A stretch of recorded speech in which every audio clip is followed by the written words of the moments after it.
बिस्मिल्लाहिर्रहमानिर्रहीम। शुरू अल्लाह के नाम से जो बड़ा मेहरबान और नहायत रहम वाला है।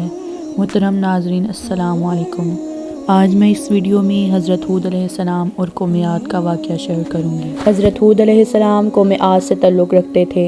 आप आद ही के शरीफ और नेक घराने में पैदा हुए। हज़रत हूद अलैहिस्सलाम अल्लाह की तरफ से कौम आद को सच्चाई का रास्ता दिखाने के लिए भेजे गए थे। इनकी कौम बहुत गुमराही में मुब्तला थी। तरह तरह के बुरे काम करना, जुल्म व ज़्यादती और लूट मार करना इनकी आदत बन चुकी थी। गरीब काश्तकारों की ज़मीनें और इनमें पैदा होने वाला अनाज मार धाड़ कर छीन लिया करते थे। उन्हें फसल उगाने की भी मोहलत नहीं देते थे। कौम आद का पेशा काश्तकारी था। आद के लोग ऐशो इशरत की ज़िंदगी बसर करते थे, लेकिन गरीब और मोहताजों का ख्याल नहीं रखते थे। आद की कौम मूर्तियों को पूजती थी। आद की कौम के लोग उनके आगे सजदा करते और उनसे मुरादें मांगते। हज़रत हूद अलैहिस्सलाम अल्लाह के नबी थे। वो बदपरस्ती से रोकते थे, अल्लाह की तरफ बुलाते। आप अपनी कौम से कहते, ऐ कौम, अल्लाह ही की इबादत करो, उसके सिवा कोई इबादत के लायक नहीं। ऐ कौम, तुम्हें क्या हो गया है कि एक अल्लाह को छोड़कर बुतों को पूज रहे हो? इन बुतों की पूजा से तुम्हें कुछ हासिल नहीं होगा। हज़रत हूद अलैहिस्सलाम की नसीहतें सुनकर लोग जवाब देते कि हमसे क्या चाहते हो? हम जो कुछ करते हैं हमारी अपनी मर्ज़ी है। हम अपनी मेहनत से अनाज पैदा करते हैं। हम किसी भूखे को क्यों खिलाएं? हमारे पास जितना अनाज होगा हम ताकतवर कहलाएंगे। हम वही करते हैं जो हमारे बाप दादा किया करते थे।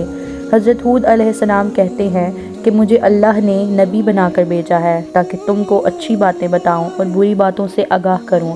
अगर तुम सही और सीधे रास्ते पर नहीं चलोगे तो अल्लाह के अजाब से नहीं बच सकते। ऐ कौम, मेरी बात मान लो, मैं तुम्हारा भला चाहता हूँ।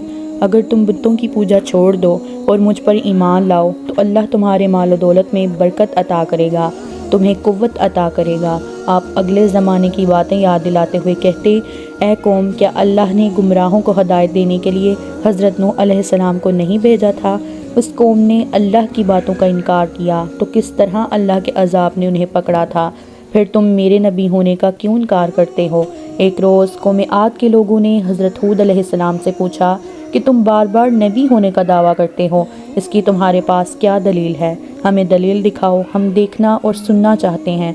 बगैर दलील देखे हम अपने माबूदों को नहीं छोड़ेंगे। और ये भी बताओ कि जिस अजाब की बात करके हमें डराते हो ये कब आएगा? हज़रत हूद अलैहिस्सलाम ने जवाब दिया कि तुम मुझसे सवाल करते हो कि अजाब कब आने वाला है, ये तो अल्लाह ही बेहतर जानता है। मैं तो सिर्फ अल्लाह का पैगाम पहुँचाने वाला हूँ।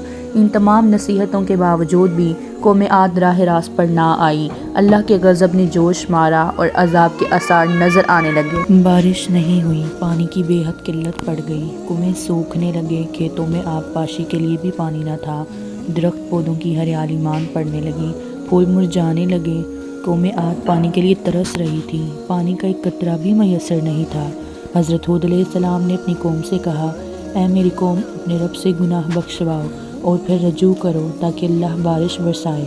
नाफरमान लोगों ने कहा, हम अपने गुनाह नहीं बख्शवाएंगे। एक रोज़ बादल का टुकड़ा नज़र आ गया। लोग देखकर खुश होने लगे कि अब बारिश होगी। लोगों ने देखा कि आसमान पर बादल के टुकड़े तैर रहे हैं।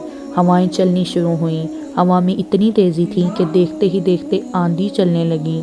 हर तरफ मिट्टी और धूल उड़ रही थी। बड़े बड़े दरख्त जड़ से उखड़ने लगे।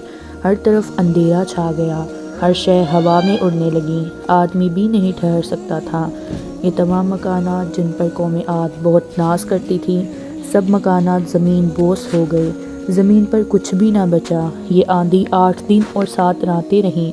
जब आंधी थमी तो लाशों का पता भी नहीं था। आद की कौम ने तकब्बुर किया और अल्लाह को छोड़कर बुतों को माना।